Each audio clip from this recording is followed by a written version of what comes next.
Hi. So as you know, we're just going to be doing a little bit of back and forth. I'm going to ask you some questions. You got the questions beforehand, so if there's anything you know automatically that you don't want to answer, just tell me, I don't feel comfortable answering this, I want to pass. If not, please just kind of speak to what you feel. There's no right or wrong answers, okay? Cool. Okay, so can you tell me a little bit about the community you grew up in? Yeah. So I grew up in the Jewish community. So I grew up with a lot of exposure to sort of traditional Sephardic Jewish synagogue and some of the sort of surrounding Israeli community. And then my parents took me out of public school in third grade and put me at a religious, modern Orthodox, primarily Ashkenazi religious school. So that was sort of where the brunt of my exposure came from. Okay, if you asked your family, how do you think they would describe themselves religiously? I'm trying to answer this without referring to each member of my family individually. If I kind of average their response, I think they would say traditional Jews. Okay, do you think that changed from your childhood until now? Yes, I think that it's safe to say that there's the emphasis on religion has lapsed a lot, I think. Okay, I heard you mention that your parents took you out of public school at a certain point and put you in religious school. Can you describe the religious school? How religious was it? Can you tell me a little bit about it, please? It was quite religious. Boys and girls are separated for non-secular subjects or for religious subjects, anything in Hebrew, basically, except for Hebrew language itself. Boys and girls are separated. There's a dress code, which is pretty strict. Boys and girls are not supposed to touch at all, even from a young age. Yeah. If it's kind of known that you're not religious, that's essentially social suicide at a school like that. So even people who aren't religious basically just lie about it a lot. Most of the community is fairly religious, I would say. Do you know if there are any other kids in your school like you that came from a non-religious background but were placed in a religious school, so they felt like they kind of had to act like they were religious? I know that there were other kids whose parents took on more aspects of Judaism as a religion so that their kid could go to the school. But in terms of kids that are genuinely traditional, sort of genuinely come from traditional houses and then went there, I don't know, actually. The closest is a friend of mine whose parents have sort of on and off attempted when they were together to force the whole house to be religious, but it never really took. Okay. How religious were your friends in your childhood? Most of my friends, by virtue of being at the religious school, were religious. The vast majority. Did you have friends from other faiths? Do you feel like you were exposed to kids from other faiths? Because I kept up with the martial arts scene and because I still had friends who went to public school, I had some friends who weren't Jewish, and I had friends from synagogue who were less religious than the kids I went to school with, ironically. I kept going to the same synagogue, which it's an Orthodox synagogue, but it's an Orthodox Moroccan synagogue, meaning a lot of the congregation isn't actually religious. A lot of people drive to synagogue. It's not as frum as some, Orthodox Ashkenazi shuls probably are. I'm sure there are also Sephardic synagogues that are more religious. This was specifically the congregation I was at. So, yeah, I had some non-religious friends, but most of them were religious. Okay, for people who might not be so familiar, do you mind kind of explaining the difference between Sephardic and Ashkenazi, because these are terms you're using? Sure. Sephardic, there basically are three areas that Jews, primary areas, there are some other small communities, pocket communities, but three big regions that Jews will sort of describe their tradition as coming from. So you have Ashkenaz, which is Germany, France, Britain. It's sort of Western Europe and Eastern Europe. Sephardic, which is any of the places that were at some point part of Spain's empire. So Moroccan Jews will sometimes consider themselves Sephardic, sometimes Mizrahi, it depends. The Jews from Mexico are Sephardic. Jews from South America are usually Sephardic, although there are some Ashkenazi Jews out there. That's kind of the brunt of it. And then you have Mizrahi Jews who are like Iraqi, Yemenite, and there are other communities, Ethiopian Jews and Kuchinim and things like that, but that's basically it. Thank you. Would you say that there was some sort of tipping point, a moment where you knew that something else was going to have to guide your decisions other than religion? I think that there were a series of lurches. That's the way I sort of think about it. I had my doubts very much. The school did a very good job of kind of successfully indoctrinating me, even though I didn't really buy into a lot of their ideas about how to behave, and wasn't exactly keeping that a secret. But there still was a lot of actual beliefs about God and the sort of Jewish version of hell and the idea of sin and things like that. And that I was already questioning by the time I started. I switched out from religious school to public school mid-high school. So junior year, I was already very much questioning that. And then after high school, I went to Israel. I joined the IDF, and basically basic training, because it became very, very obvious to me that this is not a framework that was going to help me through really bad situations, which is something I already had sort of understood, but because I had had a death in the family previously, but this was like immediate personal stress and a lot of hard decision making. It was very obvious it wasn't going to help me with really hard situations in life. Not anymore, at least. You just spoke a little bit about kind of going against what your school expected of you. Did you ever feel like there was any kickback or any negative feedback that you got for that? Yeah. I didn't really do anything that I think a secular family might describe as bad. I did not use any drugs or alcohol in high school. I was not sexually active, anything like that. But I did dance. And I used to take my friends dancing, not even at clubs or anything. We would just organize a thing. We'd bring a speaker. We would dance outside, hip hop. And that got me in a lot of trouble. It got me in tremendous amounts of trouble, even though boys and girls did not have to touch it, usually didn't. I also, within the dress code, dressed kind of rebelliously. And that got me pulled into the principal's office quite a few times. I got into theological arguments with rabbis about concepts they considered pretty basic. There was a fair amount of black sheeping, I guess you could call it, but nothing illegal happened, so there wasn't really much they could do. Okay. Is being secular something you feel comfortable talking about with your family and friends? Almost all of my religious friends stopped talking to me when I kind of came out the bag as secular, and more specifically as an atheist. So at this point, I'm comfortable talking to it with all my friends because I don't make friends with people who are not going to remain friends with me over that. If you are religious and I meet you and we're hanging out, if that's going to be a problem, I'm not going to hide who I am. With my family, there's been some friction about sort of more the theological end of it, not so much that I wasn't planning on being observant, which I found kind of odd. It's like the changes in behavior didn't bother anybody, but the changes in thinking did. So I would say there's been more friction about atheism than there has been about secularism, if that makes sense. Okay, can you just tell me a little bit about kind of what it was like for you to start talking about being secular? Because I have to imagine this was, after you made this decision in your head, there was some process of you kind of revealing it to people.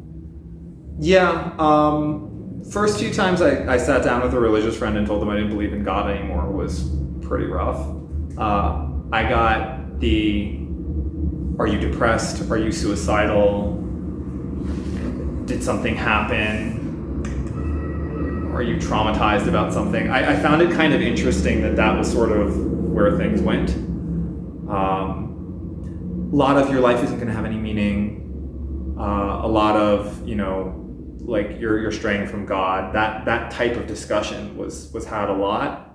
What was very strange for me was I had religious friends who were at least nominally not homophobic, for example, or racist. And then when I told them that I was like not actually in any way, shape, or form religious, the teeth came out about those issues. So if they did have some kind of closeted bias against one of those groups, something would come out, basically. Do you think for some of these people, you were the first secular or atheistic person they've ever met? I think that for some of my friends, I was the first avowed atheist. Yeah, I think so.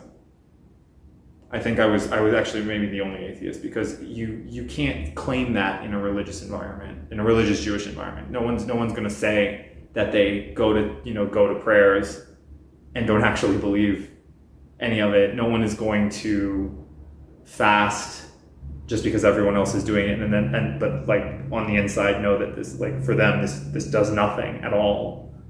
So I think I might have been the first atheist. Probably not the first secular person, but definitely the first atheist for a lot of people, yeah. Okay. As a member, or actually rather, I can start with this. Do you still feel like you're a part of your former community? That's a complicated question. The way that I always explain this to people who are close to me is that I think that as a Jew, you cannot help but be part of your community, in the sense that historically Jews, even Jews that were extremely secular, even Jews that had no belief in God, even Jews that went so far as to convert to another religion, when the chips are down, people have historically treated Jews very badly, and I'm all too aware of that. I grew up in a very historically aware household, and going to a religious school, you do get a lot of Jewish history. We had Jewish history as a class for years. So on the one hand, yes, I feel part of the community, because anybody who knows what it means to be Jewish speaks, you speak Hebrew, you know the history, you know the religion, and you can't leave Judaism. Judaism as a religion does not recognize anybody's efforts to convert out. So if you go and convert to Christianity, that doesn't mean anything to a Jew. They'll still count you in a minyan or something like that. Minyan is a quorum for prayers, anything along those lines. That being said, my sort of internal theological stuff and ideological stuff and which rituals I use to comfort myself and all this other stuff, it's so far removed from Judaism at this point that in a lot of ways I don't.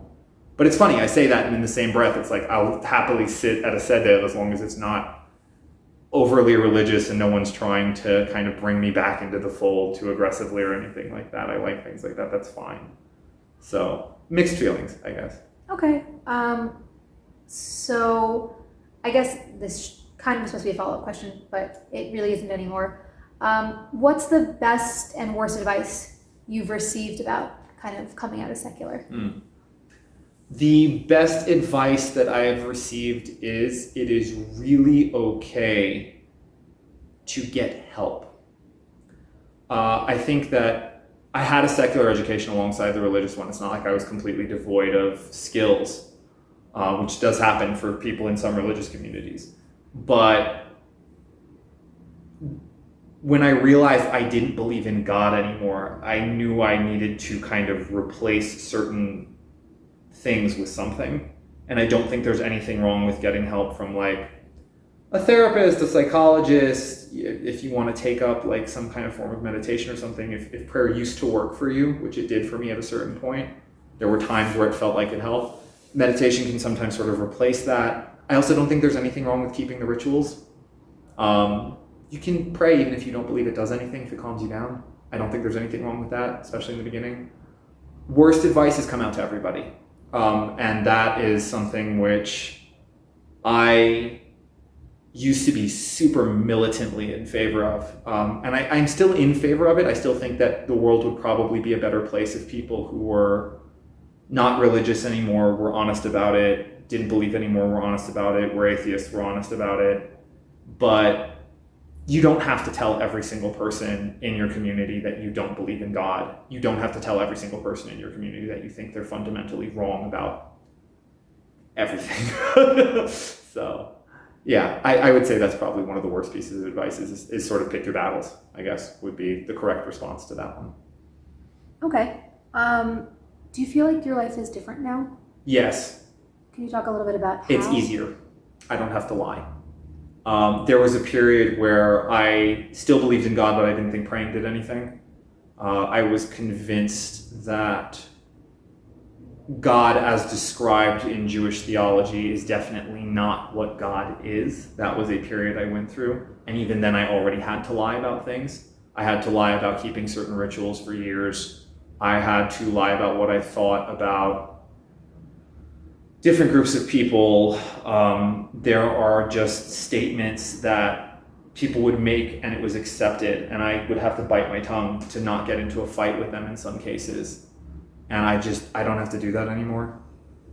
I can walk into, theoretically, it hasn't happened yet, but like I could go, if I had a non-Jewish friend and they were getting married, like I can just walk into a church. I don't have to worry about it. I don't think about walking into cemeteries anymore, which if you're a Jew and you're a member of the priestly class, Kohanim, is a whole thing. And I just don't care. I don't worry about if I'm passing under a tree which is also planted in a cemetery, so the shade from a cemetery or something like that. I don't worry about these things anymore.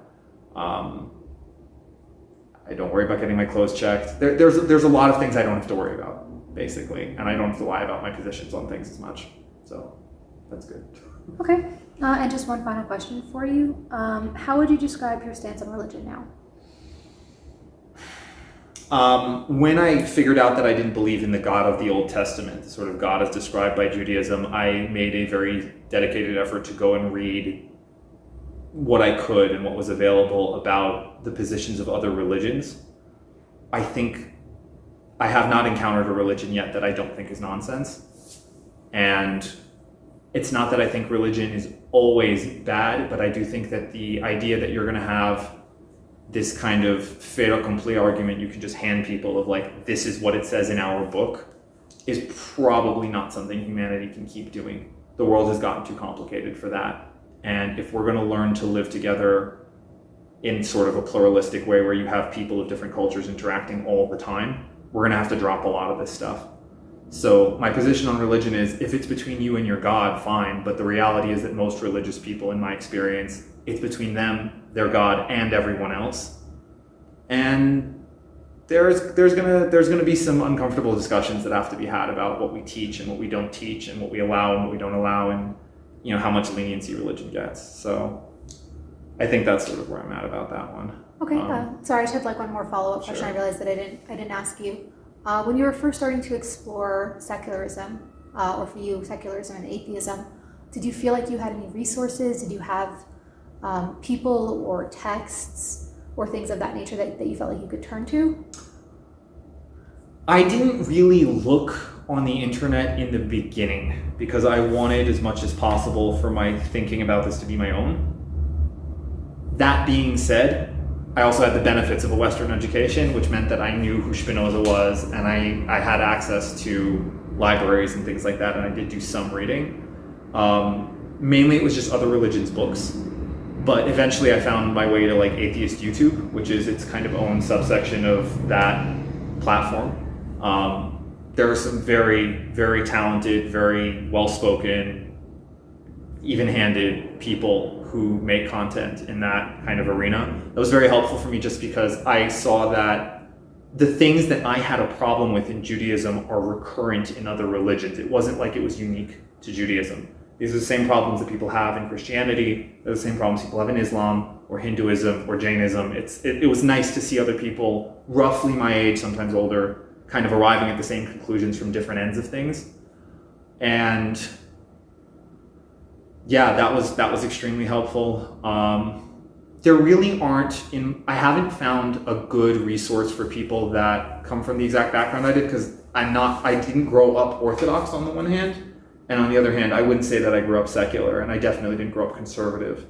It was this weird amalgam of sort of a traditional house and an Orthodox to modern Orthodox school environment and friend group also. So there aren't really any resources for people like that. From what I know, there are resources for people who are coming from the Orthodox and ultra-Orthodox community, and that's about it. That no one really thinks about like conservative Jews going secular. It's just being less observant. So yeah, I would say that's sort of the gist of it. Okay, thank you so much for your time. Thank you. I hope you enjoyed this video. If you would like to participate in the Secular Stories project, feel free to reach out via the email in the description below or through Facebook at Modern Contemplations.